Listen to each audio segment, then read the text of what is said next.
নিজেদেরকে বিকশিত করার জন্য আসলে এটাই যথেষ্ট। বিশেষ করে যারা কবি এবং লেখক আছেন, আপনারা সর্বদাই লেখার মাধ্যমে, একটি সৃজনশীল লেখার মাধ্যমে দেশ, জাতি এবং ব্যক্তিকেন্দ্রিক সকলকে সচেতন করার জন্য উদ্বুদ্ধ হন এবং তাদেরকে জাগ্রত করেন। আমরা সবসময় যারা লেখালেখি করি, আমাদের লেখা যেমন মানবিক বিকাশে এবং বিশেষ করে আমাদের চেতনাবোধ, আমাদের জাগ্রত বোধ এবং আমাদের প্রতি যে সৃজনশীলতা, সচেতনতাবোধ এবং আমরা যে আসলে লেখক হিসেবে মানুষকে কিছু মেসেজ দিতে চাই, সেই মেসেজটাই হচ্ছে আমাদের লেখার মাধ্যম। আমরা সবাই একত্রিত হয়ে এই দেশ এবং জাতির কল্যাণে যদি নিয়োজিত হই, মহান আল্লাহ রাব্বুল আলামিন অবশ্যই আমাদেরকে তার প্রতিদান দিবেন। অসংখ্য ধন্যবাদ ভাইকে।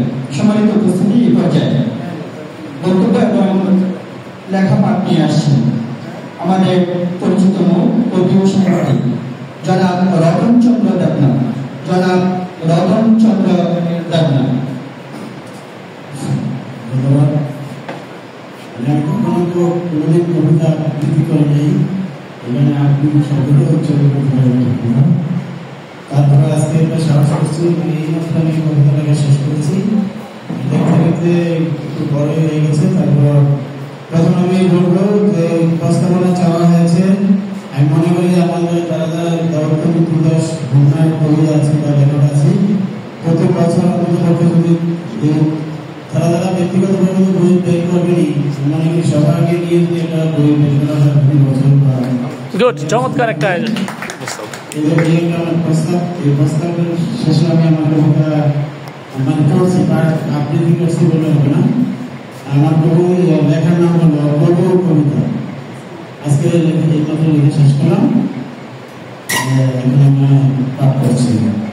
রাত জাগা পাখি হয়ে ছন্দ তাল লয় বুঝে, অভিধানের শত পাতা উঠে মগজ হেমারিং করে আমার প্রাণ প্রিয় সখীকে দিয়ে একটি কবিতা লিখে সুরভিন খান চেচে তার সম্মুখে দাঁড়িয়ে সংগঠনের মাঝে মধ্যে তাকিয়ে আবৃত্তি করে। সে কখনো আনমনা, কখনো শ্রোতার অভিনয় করে বসে রইল।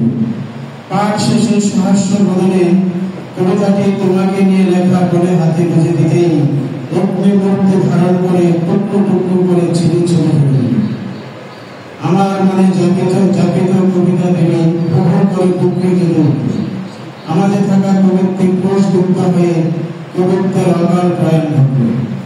এভাবে অর্থনীত থেকে 20 বছর কেটে গেল। মারা গাছে ফুল ফোটার মতো দুদশক পরে কবিতা দেবে আর মোড়া দিতে লাগলো। ঝড় কবিত্বে ঘোষা মজা করে পুনশ্চ লিখতে শুরু করে। আবার কবিতার প্রেমে হাবুডুবু খাই।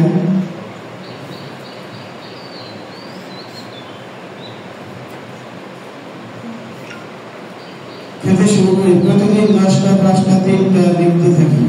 ছোট্ট ছেলে জানতে চায় কবিতাটি লিখে কি লাভ, কত টাকা পাবো। স্ত্রী বলে কবিতা লিখতে লিখতে পাগল না হলেই বাঁচি।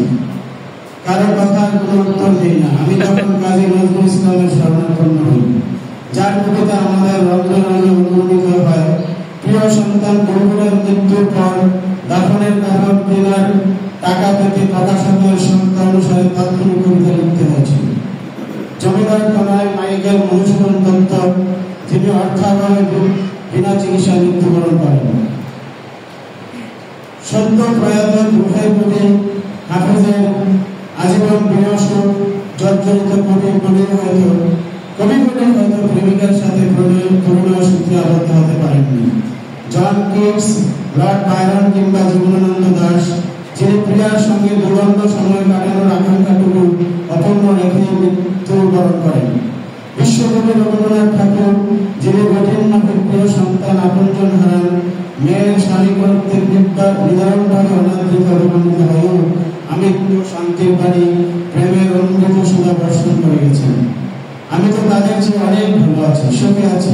কবিতা আমাকে অনেক কিছু দিয়েছে, বানিয়েছে কবি। আমার মনে জমানো খুব দুঃখের আগুনে জল ঢেলে দেয়। যখন কোথাও ভাই খুঁজে পাই না, কবিতায় আশ্রয় পাই। কারো সঙ্গে কিছু বলতে ব্যর্থ হলে কবিতাকে সব বলতে পারে।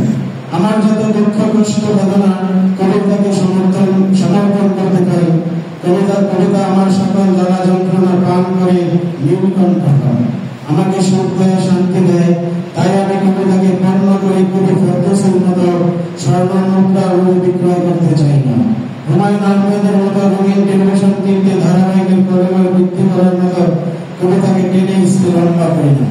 আমার কবিতা আমার সম্পদ, সম্পত্তি নয়। কবিতা আমার মন মরণ আত্মাকে সমৃদ্ধ করে, শরীর কিংবা দেহকে নয়।